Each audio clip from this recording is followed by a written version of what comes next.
Bonjour à tous, l'objectif de cette vidéo, ça va être d'apprendre à réaliser une analyse de texte argumentatif. L'analyse du texte argumentatif doit mettre en évidence la stratégie développée par l'auteur pour convaincre son lecteur.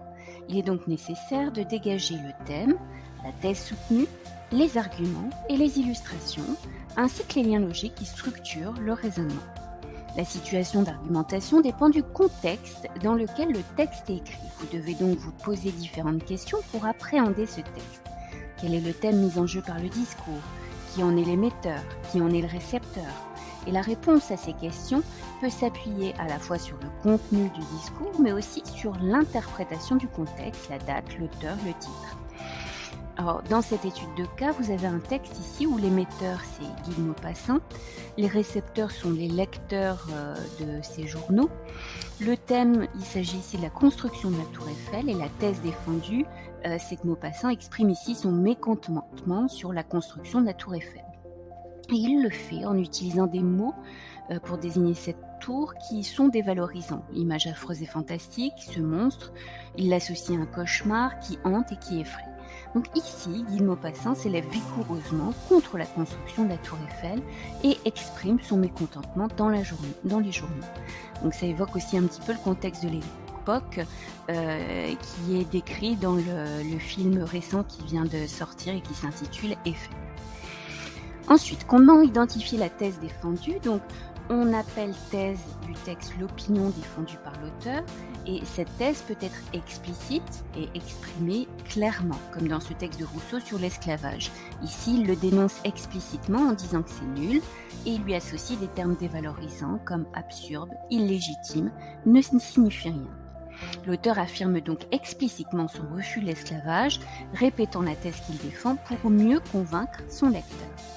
Cette thèse peut également être implicite lorsqu'elle est sous-entendue. C'est le cas notamment dans les images et les documents iconographiques. Comme ici, dans cette campagne de sensibilisation au danger de la déforestation, les forêts, massacrées de plus en plus massivement au point de disparaître, participent, selon cette affiche, également à détruire la biodiversité et aux humains. Le discours argumentatif s'organise autour du thème, de la thèse à défendre. Il développe des arguments, des preuves qu'il illustre par des exemples destinés à éclairer et convaincre le lecteur. Ici, le thème général est l'étude des textes argumentatifs. La thèse, c'est-à-dire l'opinion de l'auteur, c'est qu'il est essentiel de maîtriser l'argumentation avant d'entamer sa vie adulte. Son premier argument, c'est dire que la maîtrise de l'argumentation est utile pour ne pas se laisser influencer. Les exemples, ce sont les hommes politiques et les publicitaires. Deuxième argument, c'est utile pour se faire entendre et réaliser ses envies. Et l'exemple qui est donné, c'est celui du domaine professionnel, avec comme cas concret les deux candidats sur un poste. Celui qui sait argumenter sera favorisé.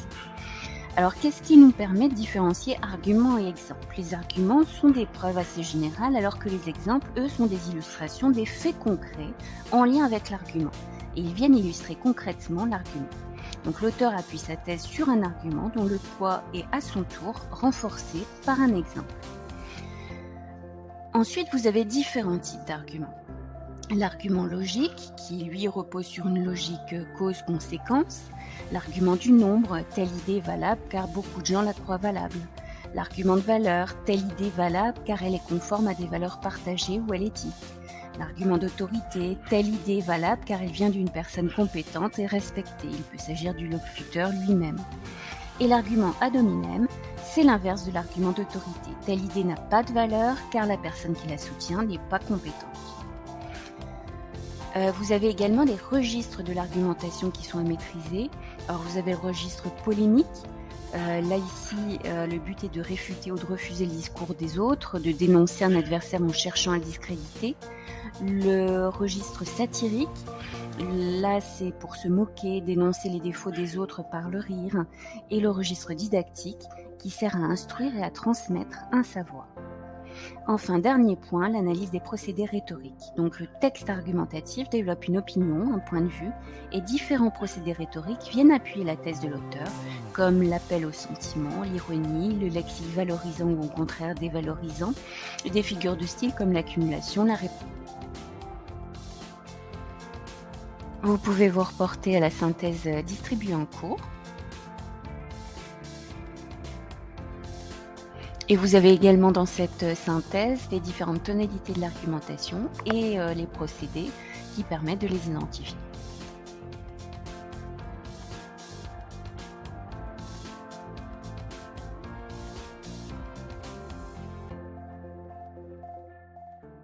Created using Powtoon.